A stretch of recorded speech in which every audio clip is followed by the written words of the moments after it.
बरही का श्राप, एक मजदूर की अपने परिवार की किस्मत के लिए लड़ाई। वो एक मेहनती बाप था, एक प्यारा पति और एक ऐसा आदमी जो दूसरों के लिए घर बनाता था। लेकिन एक गलती, एक रहस्यमयी प्रोजेक्ट ने उसकी दुनिया को एक जीता जागता बुरे सपने में बदल दिया।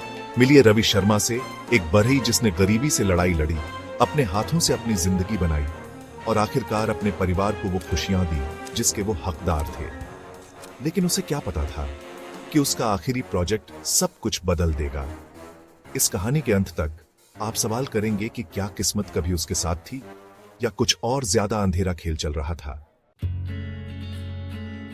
रवि शर्मा ने 20 साल लकड़ी को तराशते, कुछ भी नहीं से सपने गढ़ते हुए बिताए थे। उसकी सुबह सूरज निकलने से पहले शुरू हो जाती थी काटना, हथौड़ा मारना, पसीना बहाना, ताकि उसकी पत्नी मीरा और उसके 2 बच्चे अनन्या और कबीर एक बेहतर जिंदगी जी सकें। एक छोटे से किराए के घर में भी गुजारा करने की मुश्किल के साथ भी रवि ने कभी शिकायत नहीं की। वो खुश था क्योंकि उसका परिवार खुश था। लेकिन खुशी की एक कीमत होती है और वो एक ऐसी कीमत चुकाने वाला था जिसकी उसने कभी उम्मीद नहीं की थी। एक शाम जैसे ही रवि अपने औजार पैक कर रहा था, एक काली एसयूवी उसके पास आकर रुकी। एक अच्छे कपड़ों वाला आदमी, मिस्टर अरोरा, बाहर निकला। उसकी एक अजीब सी मुस्कान थी और एक उससे भी अजीब रिक्वेस्ट। मिस्टर अरोरा, मुझे एक स्पेशल प्रोजेक्ट पर काम करवाना है, एक लकड़ी की अलमारी। लेकिन आपको मेरे इंस्ट्रक्शंस बिल्कुल फॉलो करने होंगे और कभी सवाल नहीं पूछने हैं। पैसा?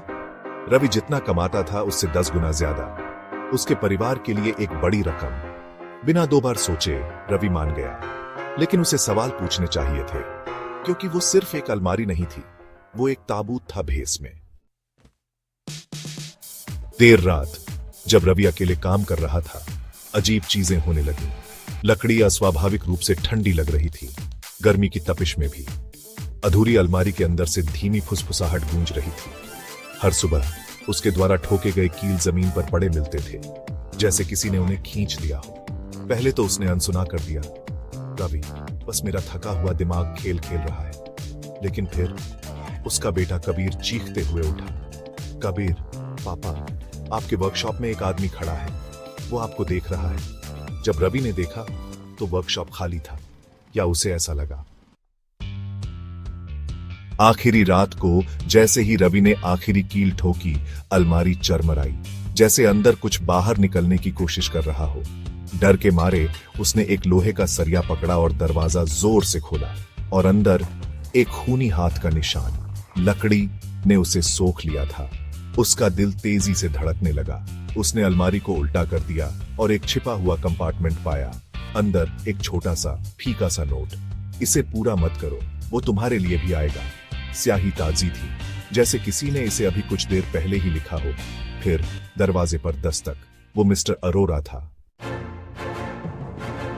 रवि ने सामान्य व्यवहार करने की कोशिश करते हुए अलमारी मिस्टर अरोरा को दे दी। लेकिन जैसे ही मिस्टर अरोरा ने उसे अपनी एसयूवी में लॉड किया, उसने कुछ खौफनाक फुसफुसाया, तुम्हारा काम बिल्कुल परफेक्ट है, पिछले बरी की तरह। मुझे उम्मीद है कि तुम वो गलती नहीं करोगे जो उसने की थी।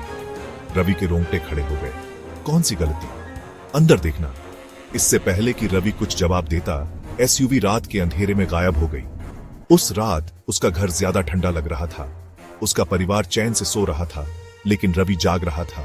दिल तेजी से धड़क रहा था, क्योंकि अंधेरे में उसने कसम खाई कि उसने किसी को दीवारों के अंदर से खटखटाते सुना। अगली सुबह रवि अपने वर्कशॉप वापस गया। पैसे उसके अकाउंट में आ गए थे। औजार वहीं थे जहां उसने उन्हें छोड़ा था। लेकिन उसके वर्क टेबल पर कुछ ठीक नहीं था। जिस लोहे के सरिये से उसने अलमारी खोली थी, वो ताजे खून से सना हुआ था, और कमरे के सामने वाले शीशे पर धूल में लिखा था, वो तुम्हें अब देख रहा है। रवि ने फिर कभी कोई स्पेशल प्रोजेक्ट नहीं लिया। लेकिन कुछ रातें जब घर में सन्नाटा होता है, खटखटाहट वापस आ जाती है। अलमारी भले ही चली गई हो, लेकिन कुछ पीछे छूट गया था, और अब वो देख रहा है। उस अलमारी के अंदर क्या था? क्या रवि को ज्यादा जानने की सजा मिली, या वो एक ऐसे खेल का बस एक मोहरा था जो उसकी समझ से कहीं ज्यादा अंधेरा था? अगर आपको लगता है कि कुछ दरवाजे कभी नहीं खोलने चाहिए, तो सब्सक्राइब कीजिए, क्योंकि कुछ रहस्य अनसुलझे ही अच्छे होते हैं।